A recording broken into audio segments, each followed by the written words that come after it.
following program on Other Derana 24 is classified for general audience. It is intended for all ages. It contains little or no violence, no strong language, and little or no sexual dialogue or situations.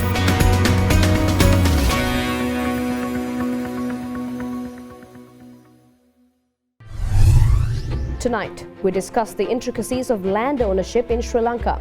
Being one of the most important areas of law, the ins and outs of land law and the concept of proprietary ownership is one that has evolved over decades. How does the current legal climate approach issues under land ownership?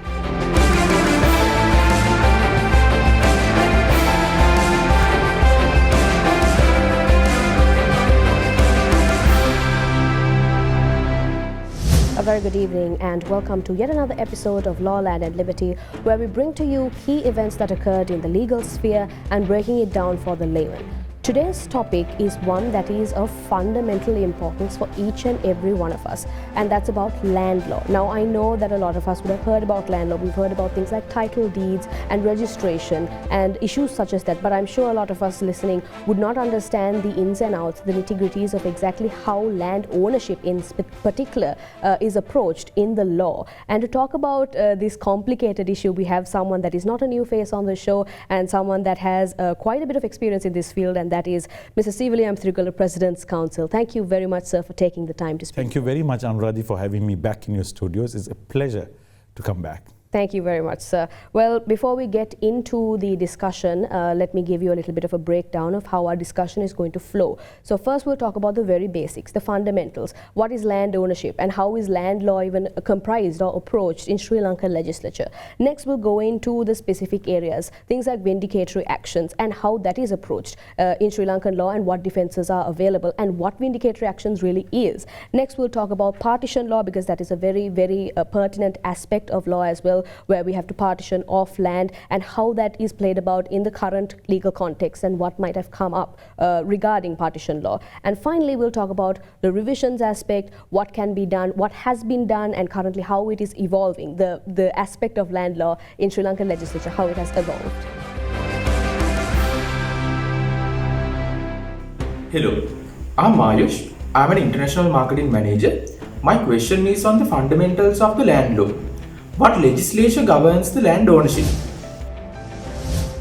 All right, well, without further ado, let's get right into the discussion. Thank you very much once again, sir, for taking the time to explain this very complicated topic. I'm sure a lot of us are listening in keenly because it is a topic that is very relevant, but rarely spoken about as well. So let me start off right at the very beginning. So now we've heard that our legal system is not one that is very uniformly comprised. We have gone through several revolutions, we've gone through breaks in our history, so we have multiple laws that are in place in Sri Lanka. So if you could explain to us, sir, what is land law comprised of in Sri Lanka and what land law, how it is approached in the legislature? Yes. Can I take a movement into the topic by saying land or territory? Land or territory, Anuradhi, has been the main cause for many wars in the world. So land or territory is very personal for a nation state. And not only for a nation state, if you take individuals, we are all associated with land ownership. So land ownership is on the one hand a very contentious matter, on the other an important one as well. So if you take the Sri Lankan law relating to land, it is a combination of English law that has come in. Some aspects are Roman Dutch law. And at the same time, we have personal laws like Candian law and also the Thesavalame law, which are personal laws, which are also coming within the realm of land law or property law. So one cannot say it is exclusively of one particular jurisprudence that is coming from perhaps England. It is a combination. As you know, we have been under 3 foreign dominations, and the last being British. So the British influence is there certainly, but I must say the flavor of our own indigenous laws have also been part of land law. Summing up, so I think it's a melting pot of all these sources of law coming together.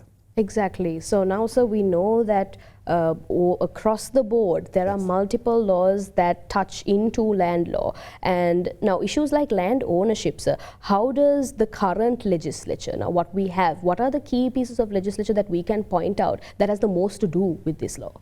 I think land ownership, if you take it, it will be an area which is covered by, for example, title registration, as you said. For example, partition law, how co-owned property will be partitioned. And to substitute also to the statute law, there will be a large amount of common law, which has been made up by the Superior Court judgments. Now, if you take something like reivindicative actions, I think it's predominantly common law. And I think it's something that is built upon with interpretation. In other words, if I may say, the dry bones of the statutes are given flesh and blood by the interpretation by the Supreme Court and also the Court of Appeal. So there again, I would say the statutes, if you talk about the statutes, certainly the Partition Act is one. The Title Registration Act is one. And also you would have in instances where certain areas where the Civil Procedure Code will also come in, where land actions are instituted, where the land actions are proceeding, judgment, appeal, etc. So apart from that, you also have a large volume of common law dealing with this area. I hope I answered your question. Yes, of course. That is the very basic overarching. Now we know that this is where it's situated. And if we want to look deeper into it, of course, we know where to read into as well. Now, sir, let's get into specifics. Now, when it comes to the possession or the ownership of land, I feel like that's a very key topic. So could you explain to us, sir, how did this possession issue come into play over the years and how it is currently in the legal context? Yes, I think it's a very good and an important question. And I must say, your beginning is very important, because ownership is a concept of which one element is possession. So possession is part of ownership. You can possess without owning, that is right. But if you take ownership, possession is a key element of it. For example, if you say, if you own something, you have a right to possess that, Anuradhi. And you can have the right to retain it. You can also have the right to exclude others from using what you are owning and what you are possessing. Also, you have the right to enjoy what you are owning and then again also possessing. You can also lease it out, or you can give it to the possession of another while you own. When you want to take possession of it, you can go back and take possession. If you are only possessing it, then you have to give it back to the owner when the owner is asking. At the same time, you could see the right of dispossession.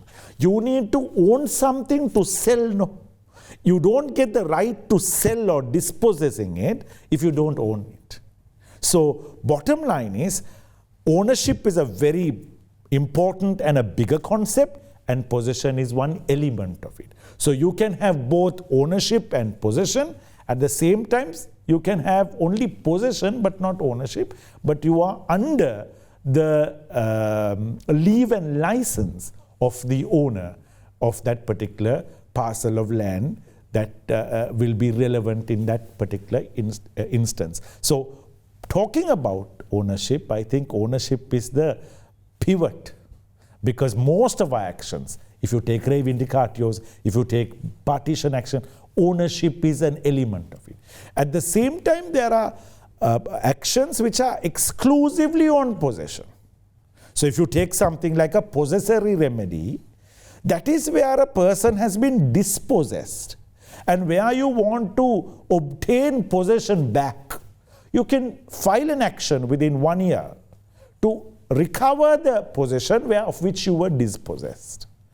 That is a civil action before the district court. At the same time, if there are emotions getting heated up with your possession being interfered, you also have the Primary Court Procedure Act. Under section 68 of that, you could have an action before the magistrate court, where the magistrate will decide temporarily, the Honorable Magistrate will decide temporarily who should be given possession until the matter is finally resolved in the district court. So I hope I explain the concept of ownership, and also of which a part of which is possession, and how possession can play out in the litigation of land or anything that they owned or possess. Now, sir, just to build on what exactly you left off on, sir, about the dispossession aspect. Now, yes. Assuming we own a piece of land, but we're not currently in possession, yes. and there is some sort of, well, an adverse nature of yes. a third party or another entity that is possessing this land. Now, how is dispossession? Now, as you mentioned, sir, we can bring in an action and temporarily, of course, the Honorable Magistrate can actually decide yes. on who gets to, have the possession yes. of the current land. But how is it dealt with over time? Is it a very lengthy process, or? It all depends on the facts and the circumstance of the case. Now, as you rightly asked me, if it is, that is why, the whole issue is to maintain peace. There could be a breach of peace as a result of disagreements relating to, sometimes it could be mostly possession, because you're interfering with possession. As you say, if you own a land, and if a squatter enters the land, you have to eject him by way of the law. You can't take the law into your own hands. Most of the time we see the person who owns gets angry and thereby goes and perhaps deal with the trespasser, trying to eject him by force. Now, in a situation like that, there will be a breach of peace. Law is not there for people to just close their eyes to the law and take the law into their own hands. Law is there to be followed. So, if there is a situation of that nature, even a squatter would be able to go before a magistrate court and say, I have been possessing it. Now they are going to be, they have dispossessed me. So if that is the case, under section 68 subsection 3 of the Primary Court Procedure Act, one can say, I have been in possession and I have been dispossessed within at least the last 2 months prior to the filing of information before the magistrate, and put me back in possession. Or else, they could also under section 68(1) say, make an order so that they cannot interfere with my possession. Now there, the person is in possession. He might not be the owner. But if you are going to go on the basis of getting a squatter evicted as the owner, then the rightful action would be a re vindicatio action. Exactly. And that I think would be the basis. That is actually a perfect segue for us to get to our next segment as well, which is on re vindicatio and vindicatory actions. So before we get into anything regarding vindicatory actions, I think it's the perfect time for us to go in for a short commercial break. You're watching Law, Land and Liberty. Stay with us.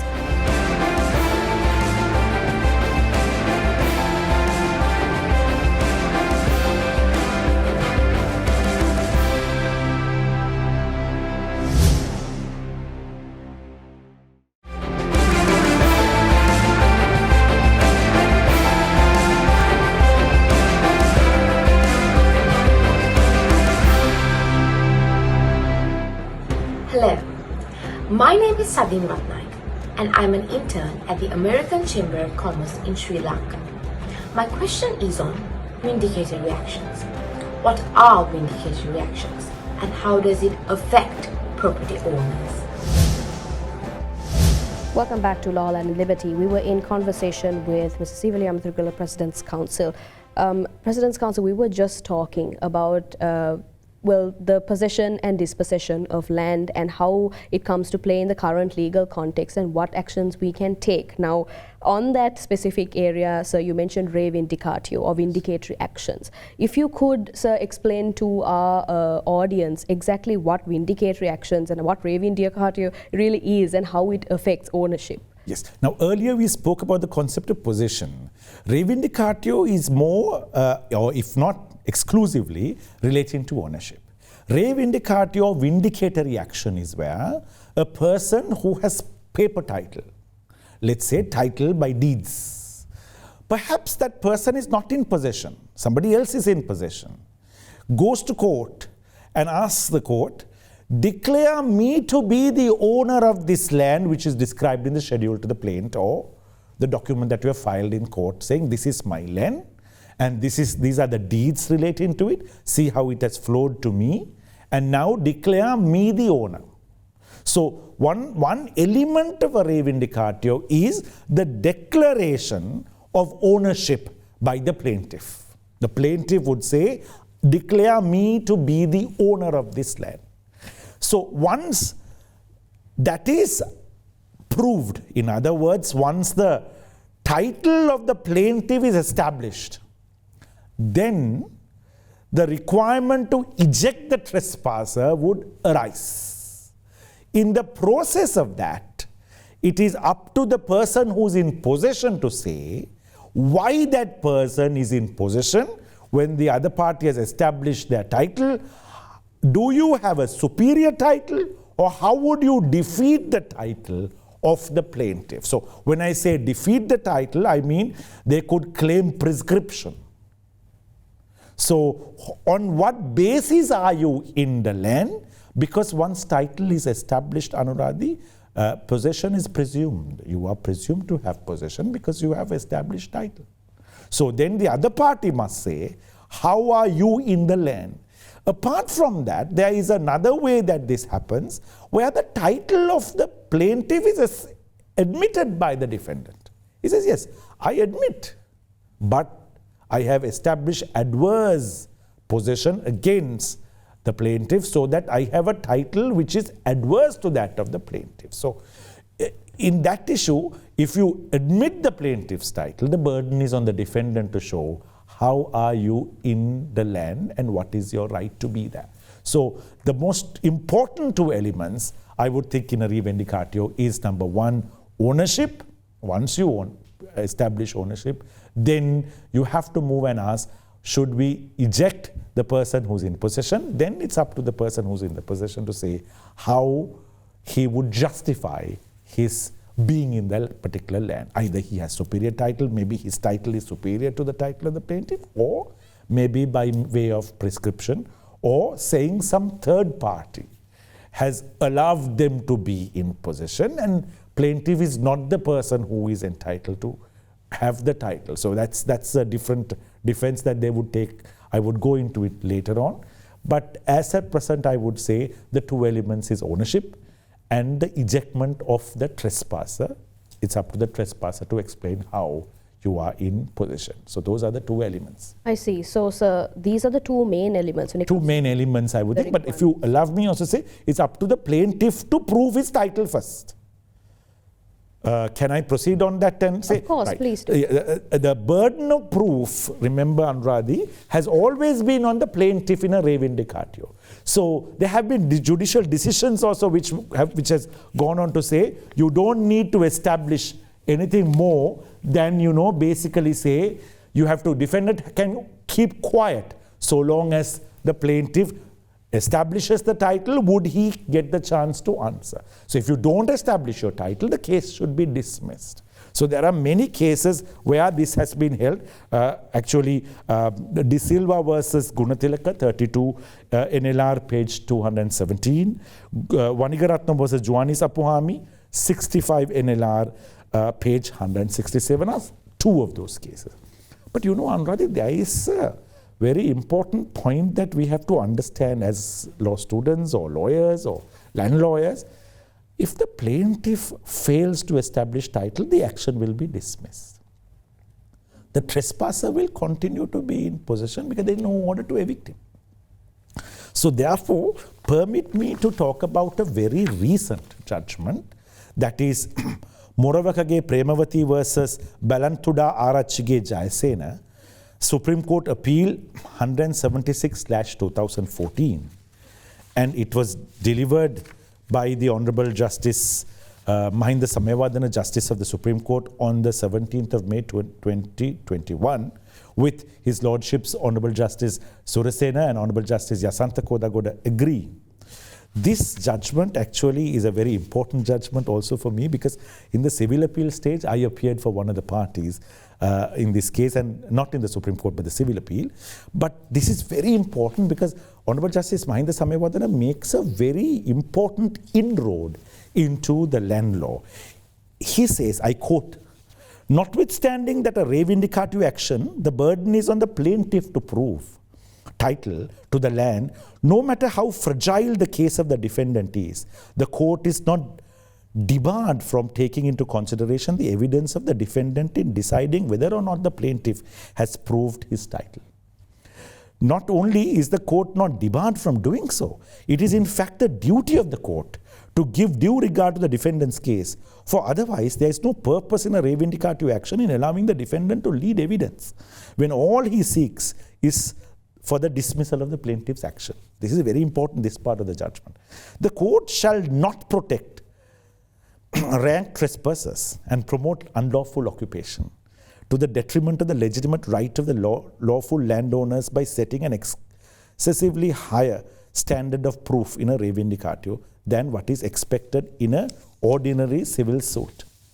Bearing in mind the burden of proof cast on the plaintiff in a reivindicatio action, if the plaintiff in such a case has sufficient title or superior title than that of the defendant, the plaintiff shall succeed. End of quote. I think this judgment is a very important judgment because His Lordship, Honorable Justice Mahinda Samayawardena, goes on to say that you have to look at the evidence of the defendant also. Perhaps maybe the defendant has admitted the title of the plaintiff. All what the plaintiff is asking is a dismissal. So if the plaintiff hasn't proved, then you should dismiss. That was the theory before. Here, you're not only looking at the plaintiff's evidence, but you also look at the defendant's. Because the defendant's stance is only a dismissal because then he can stay squatting. It's very important because I think the second part, where it is not up to a court to encourage trespassers to remain in possession, overriding the rights of the rightful owners, should be the primary concern of a court. So I think this development has been followed in a latter case of His Lordship Honorable Justice Mahinda Samayawardena. I must say this is a very welcome inroad to land law, if I may say, because gone are the days now that if you don't establish title, the action should be dismissed. You have to look into the defendant's case as well. Exactly. But now, sir, just very quickly before we go into a break, so I wanted to ask you now that you mentioned that it is much now, it is definitely is a revolutionary aspect where I would think there is less burden on the plaintiff when it comes to considering the entire situation. But does this mean that if there are cases where there is justifiable ownership, possession by a squatter, are there cases such as that where this I would come to that, Anuradhi, when I'm talking about prescription, because prescription is more dealing with possession, where a trespasser will be getting a legal title after a period of time. I see. So that is with adverse possession. But here I must say the issue is you should not only strictly look at the evidence of the plaintiff in deciding whether he has established his case, but look at the defense evidence as well, because I myself has come across in the evidence that is given by the defendant when the defendant is cross-examined, the defendant admits the title of the plaintiff. But that's completely disregarded. Previously, it was completely disregarded. Exactly. Now, previously, all what he had to do is just keep quiet. Yes, exactly. And his evidence was not of issue. But I must say, with this judgment, it brings into the importance of considering that. And also the issue that the court's functionary is to encourage legal ownership as opposed to trespasses. Right. So now that you mentioned, sir, we actually do have to touch on prescriptive titles as well, but that comes right after the law on partitions as well, and when it comes to investigating titles. So before we talk about any of the investigatory aspects and how to facilitate the partitioning of land, let's take a very short commercial break. You're watching Law, Land and Liberty. Stay with us.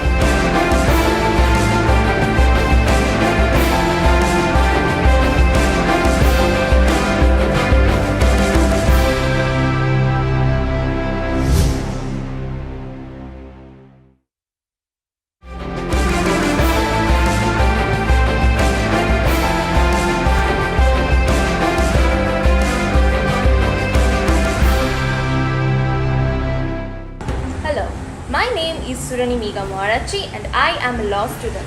My question is on partition law. How is the partitioning process approached in Sri Lankan law? Welcome back to Law, Land and Liberty. We were in conversation with President's Counsel Seevali Amitirigala, and we were talking about the very basic aspects of land law, and we just finished touching on vindicatory actions and re vindicatio. And now we were talking about partition law. Now this is an aspect of land law that is very convoluted, complicated, that a lot of people do not understand when it's straight away mentioned to any of us. There is a lot of nitty-gritties and ins and outs under this specific area of law. So, sir, if you could start us off with the most basic aspects of partition law. What is partition law and how is it? I'm happy to do it. Because in Sri Lanka, if you say, let's say if there is a family and there are 3 daughters, and let's say the father owns, let's say, 50 acres of land. And the father, if he doesn't have a plan being made, and if it is not divided into 3 or 4, giving part of it or in 4 shares, 1 to the wife as well, if let's say, otherwise it will be all upon his death, will be half owned by the wife, and the other half will be the children, because it will be without a will. Let's say if there's a will, of course, you can say maybe he'll leave the whole thing to the wife. Then the whole thing will go to the wife. But let's say if it's interstate succession, where they are joint owners. As soon as the owner dies, his successors will become joint owners of it. So most of the property in Sri Lanka are co-owned or joint property. And after some time, Anuradhi, they all can't live together. Because the concept of a co-owned property is that every co-owner is entitled to each particle of the land, if I may use the words. So it's difficult to say, I own this lot. It's jointly owned. So very soon the impossibility of living together comes, even among siblings. And especially, I must say, as a cursory remark, where in-laws also join the family, I suppose then they will want to demarcate their lot, which is also, I think, reasonable and rightful, so that you won't have any complication with regard to their children in time to come. So partitioning of the land becomes an important issue. And in Sri Lanka, the partition law is entirely governed by Act number 21 of 1977, and that is called the Partition Act. And we have a Partition Act, and under Section 2, the purposes of it is being defined as trying to divide co-owned property to make it from undivided to divided. That's the purpose of a partition action. So that is, in short, what partition is. But there is also a process of partitioning land. Now, also, Anuradha, remember, undivided land cannot be made divided unless, of course, there is a partition action filed in a district court. But apart from a partition action, there is what is called an amicable partition also. You don't need to go to court. If all the co-owners get together and they have what is called a partition plan, where all of them signed in the partition plan, and cross-conveyances are made between them, so that one accepts a certain plot and the others renounce their right to that plot. There can be an amicable partition which can be identified, respected, and recognized, that's the word, by the law of Sri Lanka. That also happens. Amicable partitions happen. And most of the time, I think amicable partitions are much more convenient and less time consuming. If all the co-owners can come together. The problem is we go to court when all the co-owners are not identified or cannot be brought to one particular table to partition. So there's disputes. And as a result of that, we'll have to go for a partition action. When a partition action is instituted, among other provisions of the Partition Act, it's very important that a lawyer who files the partition action will have to do what is called a declaration by an attorney at law, and papers will have to be filed relating to that declaration. That will basically investigate all the owners who had been there or who are of that particular land parcel, where they will go and search the folios in the land registry, and they will have to give a declaration saying, upon my search, this is what I revealed. And that is also to identify whether there are other owners. And after that, you would be going into notifying parties or issuing notice on parties. And once the parties come into the action, of course, we will use age-old methods like the tom-tom and so on to notify if you have any interest to come in and participate in the partition action, because their rights have to be also determined. And once the preliminary survey is being ordered by the court and the preliminary survey is done by the surveyor, there could be other parties who will come before the survey and make claimants who are not necessarily parties who have been named by the plaintiff. Those parties will have to also be noticed to be present in court, and they will have to make an application to be added as a party in the district court action, because they are claimants before the survey. It's very important to allow them also to join at that time. And thereafter, remember, in a partition action, unlike in other civil action, issues and admissions are not called issues and admissions, or rather there are no issues and there are only points of contest, because in a partition action, the most important duty is cast upon the district judge. The district judge should be able to identify the corpus that is sought to be partitioned, and the district judge thereafter, once it is identified, must investigate the title of each party, so that before he or she gives shares of the land, you are very clear about, after investigating, whether they are entitled or not. So it's very important to understand, in a partition trial, the bigger responsibility is on a judge to, number one, identify the corpus, and thereafter investigate the title. In identifying the corpus, of course, the preliminary survey will play a very important role. Once the preliminary survey is done, the survey will also answer in the report, the survey report, whether the land that is sought to be partitioned is the land that is defined in the plate. So that alone would not be conclusive, but that will be a piece of evidence that the district judge could go on. And thereafter, the learned district judge will have to go through the 4 boundaries and see whether the land sought to be partitioned has been properly identified. If the land is not identified in the process of the boundaries or the extent, sometimes the extent could be less or more, then the learned district judge can deal with the action on the basis that the land sought to be partitioned has not been identified. Suppose if a party wants a bigger land to be partitioned, in such a situation, under section 19, they'll have to take steps under that particular section to get a bigger land partition. So once all this is done and the trial begins, witnesses will give evidence. The court will have to consider the witnesses' evidence, also the preliminary plan, and also deeds of the parties. In number 1, as I said, clearly identifying the corpus. Once the corpus is identified, then the investigation of the title will begin. But you must understand also, sometimes the plaintiff might only say his pedigree. The court will have to choose the pedigree that it thinks is correct in terms of deeds and the evidence, and thereafter allocate shares.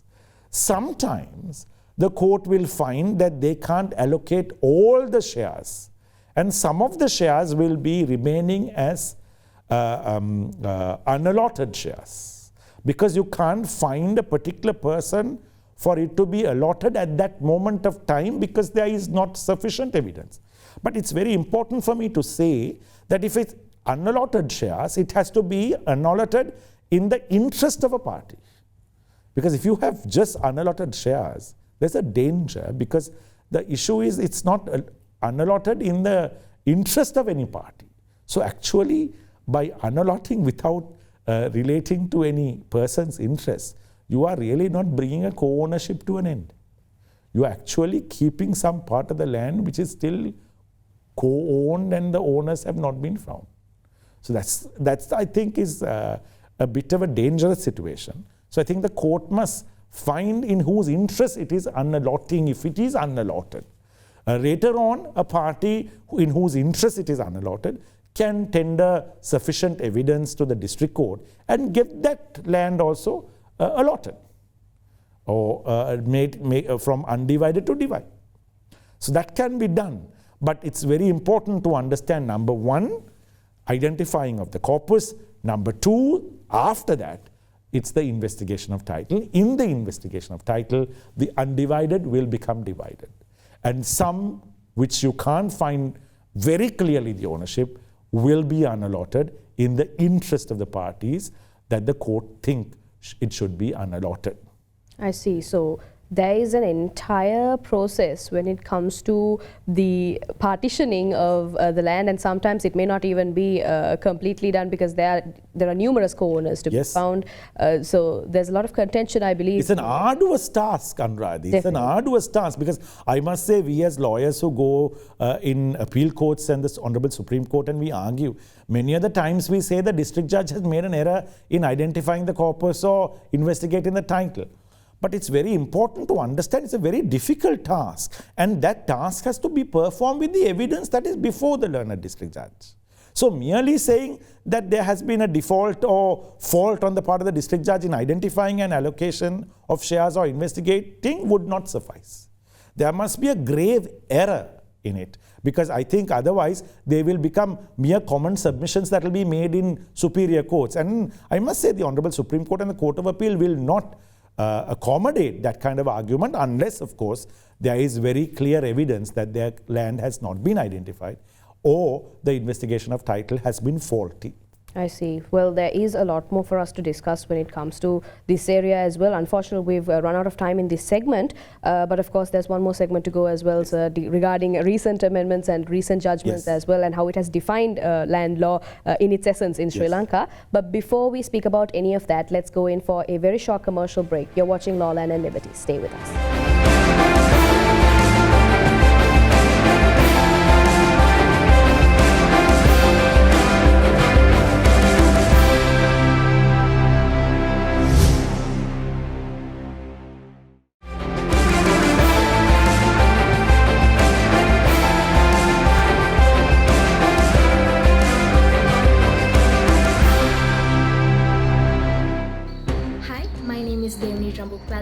And I'm an undergraduate at General Sir John Kotalavala Defence University.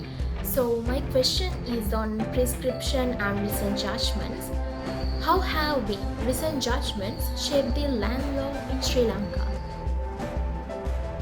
Welcome back to Law, Land and Liberty. We were in conversation with Mr. Seevali, Amitirigala, President's Counsel, and we were talking about, I believe, one of the most complicated areas of land law in itself, and there was a perfectly well done job on trying to simplify a very complicated I hope I did issue. well. Yes, of course, but we did unfortunately run out of time, so we couldn't speak about a very important area which I'm sure relates to a lot of the audience watching as well, and that is about prescriptive title. We might not own or have possession outright, but there could be some form of defense you can take regarding how the land was brought up and built up, or how you are existing on it. So, sir, if you could explain to our audience a little bit about it. Under Section 3 of the Prescription Ordinance, Anuradhi, where a party invokes a provision of Section 3 of the Prescription Ordinance, it is important to identify that the claimant must defeat the ownership of the adverse claimant to the immovable property, and the burden is on that person squarely and fairly to establish the starting point from where this adverse possession is. Adverse and independent possession, which is, as I said, adverse to the owner of the property. So prescription is a defense that is taken by a party over a period of time saying, I have been in possession and my possession has been independent and adverse to the owner of that property. As a result of, me going over a period of time, with that adversity, I am entitled to be the owner of that particular land. So it's very important to identify its adverse position. And the time from which you start must be clearly laid down. In your answer, generally it's in the answer because it's the defendant who will claim. So in your answer, the time limit from which it begins or the adversity commence must be stated. It's very important to identify. Because this is where the ownership of a rightful owner will be set aside. and a person who has adversely established possession will be given ownership. So the burden is quite high.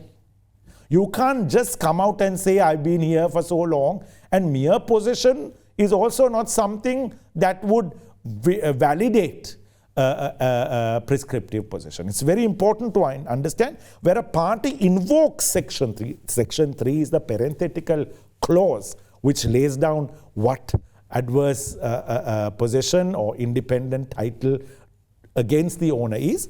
And when you are asserting, it is mentioned that you have to really squarely and fairly discharge your burden, and you have to lay down from which date you have come into possession. Now, adverse means you don't recognize the owner's right to ownership, and your conduct from that time onwards is adverse to that of the owner. So sometimes there can be altercations at the commencement of it. There could be violence. Sometimes there could be continuance, protest, sometimes adversity. But you continue to be in possession without you being dispossessed by the owner. So, sir, just a question of Yes. curiosity. If there is some sort of break in your possession of this property that we're speaking about, how does that lay out? Good question. The section says 10 years. Within that 10 years, or if not more, if there is a break, then you haven't had continuous possession, which is adverse. So you have to establish that period of time. And this is very difficult, Anuradha, because actually this is making an illegal legal. But that's what the statute allows. So that's part of Sri Lanka's law. So it's very important to understand that, you know, in Laws of Ceylon, by Walter Pereira in page 396, he identifies this and says, as regard the mode of proof of prescriptive possession, mere general statements of witnesses that the plaintiff possessed the land in dispute for a number of years exceeding the prescriptive period are not evidence of uninterrupted and adverse possession necessary to support a title by prescription. It is necessary that the witnesses speak of specific facts, and the question of possession has to be decided thereupon by the court. It is also necessary that definite acts of possession by a particular individual of a particular portion of the land should be proved. So it's very important to understand what is the evidence, the quantum of proof that is required. So merely saying I possess won't do. Now this particular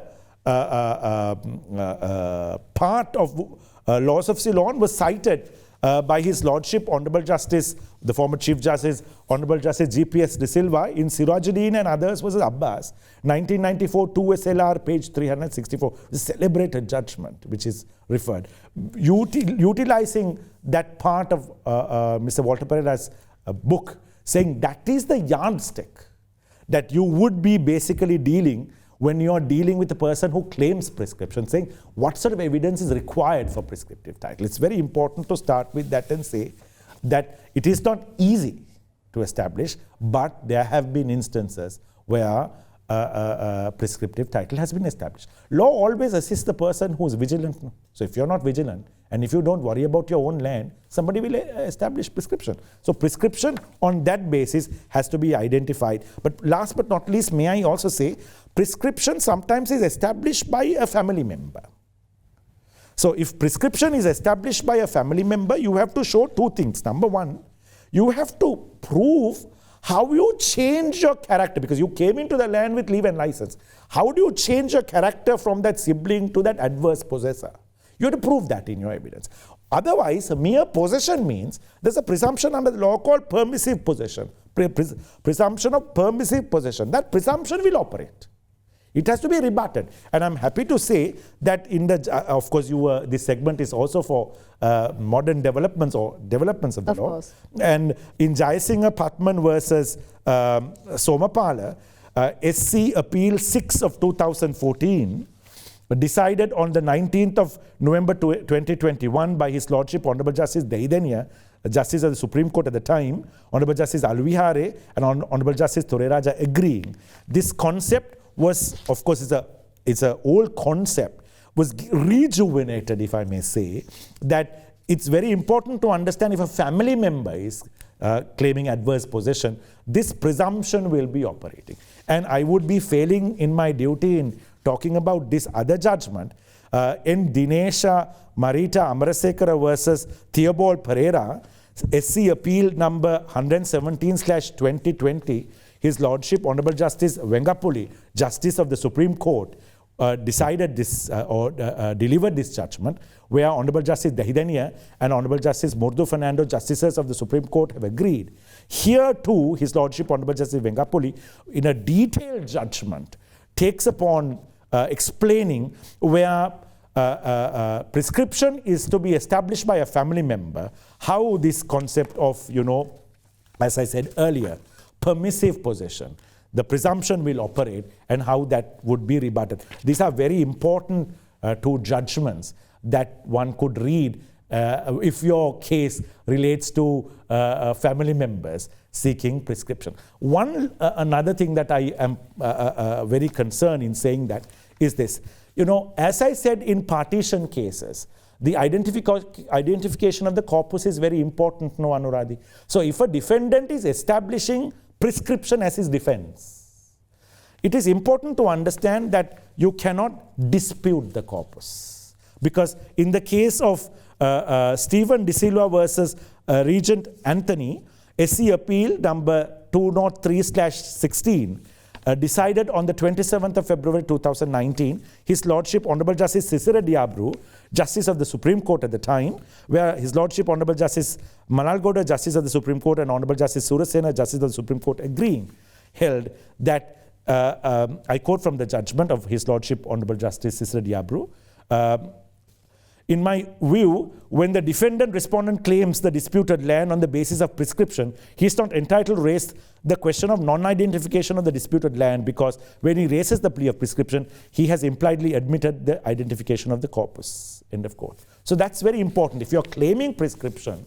you should know what is the land you are seeking prescription. So you can't claim prescription and dispute the corpus. That's very important. That principle has been held some time ago in the case of CA Appeal 182/2, which was decided on the 11th of May 2009 by Honorable Justice Salam in the Court of Appeal, which said that defense runs contrary to you claiming that the corpus has not been identified. If I have a little bit more time to say this, if you are claiming prescription, you cannot dispute the corpus, that is right.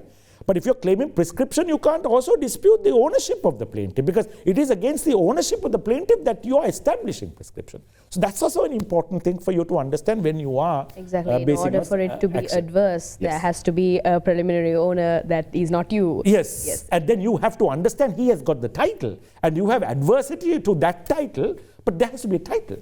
Exactly. So unfortunately, we have run out of time, yes. But of course, conveniently, sir, you mentioned all the recent judgments. Thank you very much. Well. I was with the available time. I hope I did justice. Thank you very much, sir, for taking the time to. Thank you very much for having me. I'm sure a lot of us would have taken quite a bit of understanding from this topic. Thanks again, sir. Thank you very much. Thank you for having me. All right. Well, land ownership is something that has become an integral part of the modern human experience.